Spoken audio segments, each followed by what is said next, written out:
Hello students, आज हम 10th class Hindi subject के पद्य भाग में सेकंड लेसन तुलसीदास द्वारा रचित लक्ष्मण परशुराम संवाद का अध्ययन करेंगे।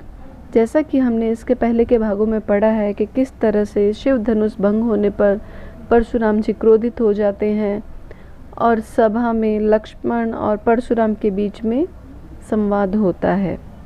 तो परशुराम के वचनों को सुनकर लक्ष्मण क्रोधित हो जाते हैं और कहते हैं कि तुम्हें तो कालू हाँक जनु लावा, बार बार मोहि लागे बुलावा। कालू अर्थात मृत्यु, हाँक अर्थात पुकार पुकार कर बुलाना, जनु अर्थात मानो।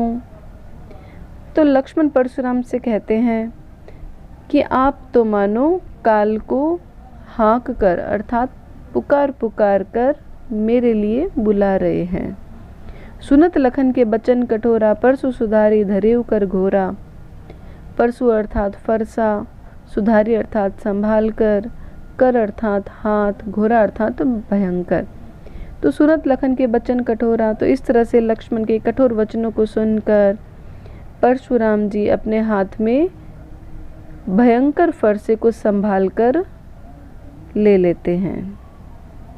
अब जनि देई दोसु मोहि लोगु, कटुबादी बालकु बद जोगु। दोसु अर्थात दोष, कटुबादी अर्थात कटु वचन बोलने के कारण, बद जोगु अर्थात वध के योग्य। तो परशुराम जी कहते हैं कि अब जनि देई दोसु मोहि लोगु, कि अब लोग मुझे दोष मत देना। कटुबादी बालकु बद जोगु, क्योंकि यह बालक कटु वचन बोलने के कारण वध के योग्य है। बाल बिलो की बहुत में बाँचा, अब यहू मर निहार भा सांचा। बाल अर्थात बालक, बिलोकी अर्थात देखकर, बाँचा अर्थात बचाना, सांचा अर्थात सत्य या सचमुच। तो परशुराम जी कहते हैं कि बाल बिलो की बहुत में बाँचा, कि इसको बालक समझकर मैंने बहुत बचाया है। अब यहू मर निहार भा सांचा, लेकिन अब यह सचमुच मरने के योग्य है।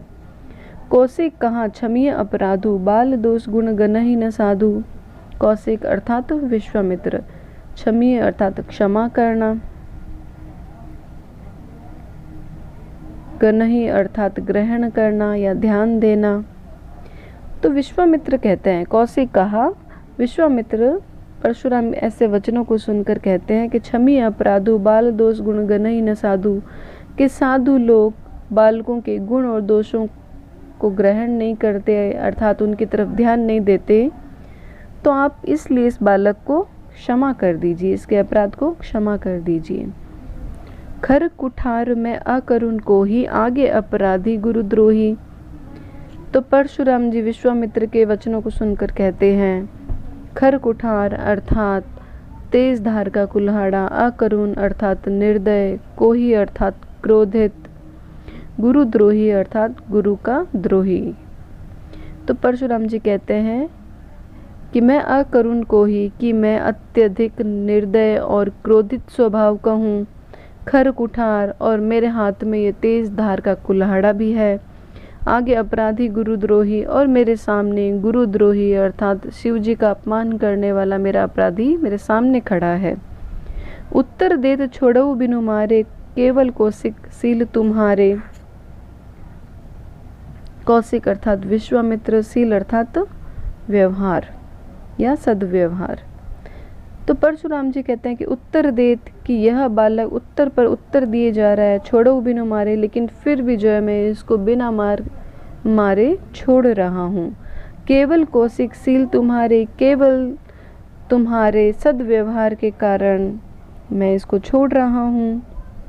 न त एही काटी कुठार कठोरे, गुरहि उरिन होते श्रम थोरे। न त एही नहीं तो, कुठार अर्थात कुल्हाड़ा, गुरहि अर्थात गुरु, उरिन अर्थात ऋण मुक्त, श्रम थोरे अर्थात थोड़े से श्रम के कारण यानी अल्प परिश्रम।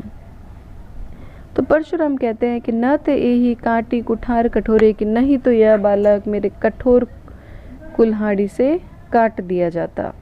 गुरई उरिन होते श्रम थोड़े, और थोड़े ही श्रम के कारण मैं अपने गुरु के ऋण से मुक्त हो जाता।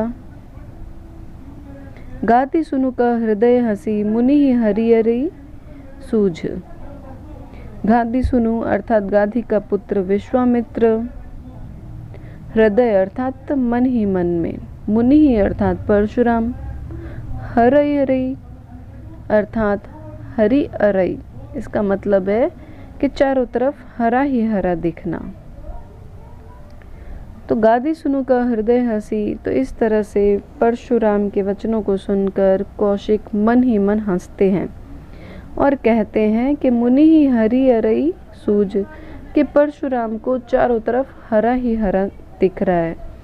अर्थात इसका कहने का आशय यह है कि सभी क्षत्रियों को हराने के कारण परशुराम राम लक्ष्मण को भी अत्यंत ही सरल योद्धा मान रहे हैं और आसानी से हरा देना चाहते हैं। अयमय खांड न ऊख मय अजऊ न बूझ अबूझ। अयमय अर्थात लोहे से बना, खांड अर्थात तलवार, ऊखमय अर्थात गन्ने के रस से बना, अबूझ अर्थात अज्ञानी। तो परशुराम को विश्वामित्र मन ही मन में कहते हैं कि अयमय खांड न ऊखमय, कि यह कोई गन्ने के रस से बने हुई खांड नहीं है, अपितु यह लोहे से बनी खांड अर्थात तलवार है। अजऊ न बूझ अबूझ, और परशुराम अज्ञानी हैं जिनको अभी तक लक्ष्मण और राम को वह सामान्य योद्धा मानकर चल रहे हैं, जबकि लक्ष्मण और राम सामान्य योद्धा न होकर महापराक्रमी हैं, परंतु परशुराम अभी तक इनके प्रभाव को समझ नहीं पाए। से भी इसकी पहचान कर सकते हैं। फिर हम देखेंगे बालकु बद जोगु, ब वर्ण आवृत हो रहा है, बाल बिलो की बहुत, ब वर्ण आवृत हो रहा है, तो अनुप्रास अलंकार हो जाएगा। गुण गण ही, यहाँ पे ग वर्ण आवृत हो रहा है, तो यहाँ पर भी अनुप्रास अलंकार हो जाएगा। तो इस तरह से हम देखेंगे कि इसमें लक्ष्मण और परशुराम किस तरह से क्रोधित होकर एक दूसरे से व्यंग्य भरे वचन कहते हैं। अगर आपको हमारा यह वीडियो पसंद आया तो प्लीज़ इसको लाइक और शेयर जरूर करें, और अगर आपने अब तक इसको सब्सक्राइब नहीं किया है तो प्लीज़ इसको सब्सक्राइब जरूर करें। धन्यवाद।